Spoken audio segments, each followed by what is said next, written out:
Remind spouses, husbands, not to wait until their wife, asks for help, but offer, or better yet, take charge and do it. Amen.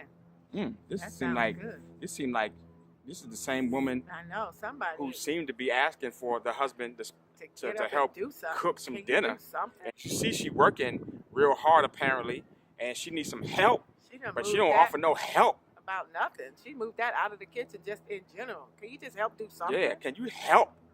Can you just help? Keep saying help like that. Because she needs some help. Help. We need some help out here. Yeah, see, I think as the great Dr. Miles Monroe said, you know, the wife, well, the Bible says it, but I heard him say that the wife is the helpmate and the woman is supposed to help the man. Mm-hmm. But if the man don't have a plan or anything that he's doing for which she can help, then she has to come up and make things up on her own. She has to figure out what the direction and what the plan is and everything on her own.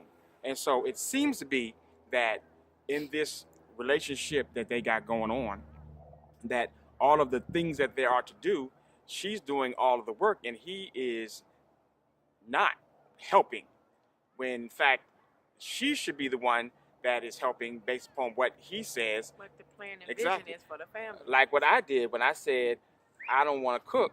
You help by cooking. Wait a minute. See how that works?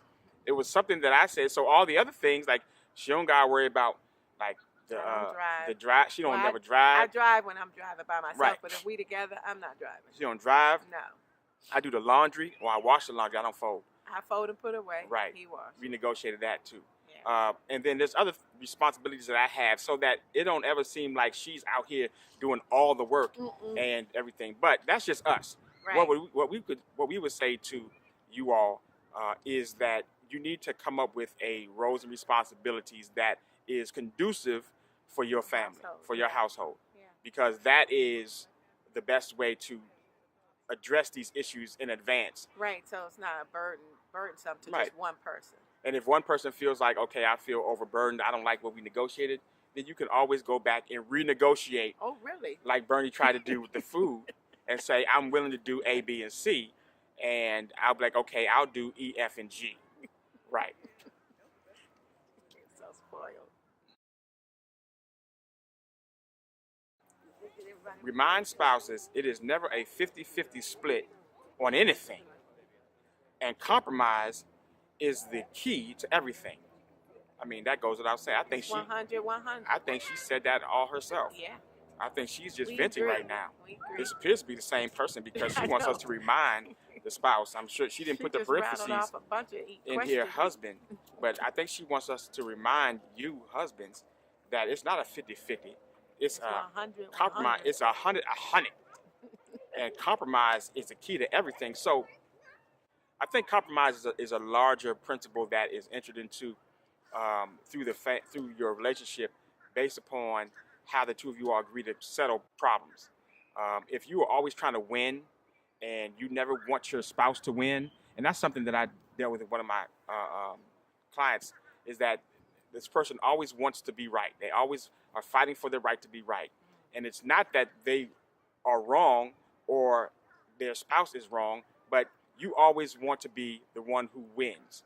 And you don't have a happy relationship if you are always trying to win. Sometimes you just need to lose on purpose. Take one for the team.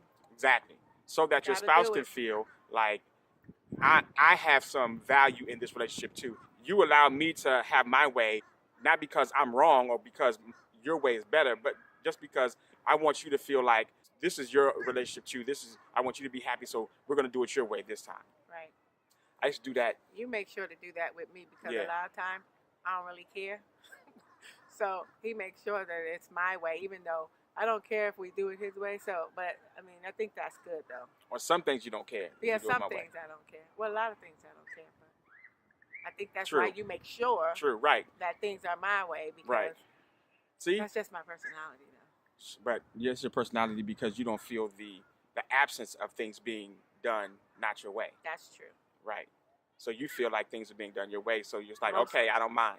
Yeah. And the decision-making process that we have involves me asking you, what do you think? So that I incorporate your way into our ultimate decision. Right. But what I mean about me not caring is a lot of times on the decisions that's being made, I don't mind if it's your way because I don't have a strong feeling toward it either way. But even when I'm that way, you make sure to do it. Let's move on. Go ahead, finish.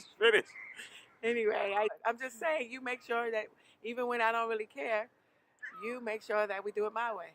Yeah. Just so we could have things done in the way that I think that I would like it. Yeah. Just so you feel like I'm not just bogarting and doing it my way. Right.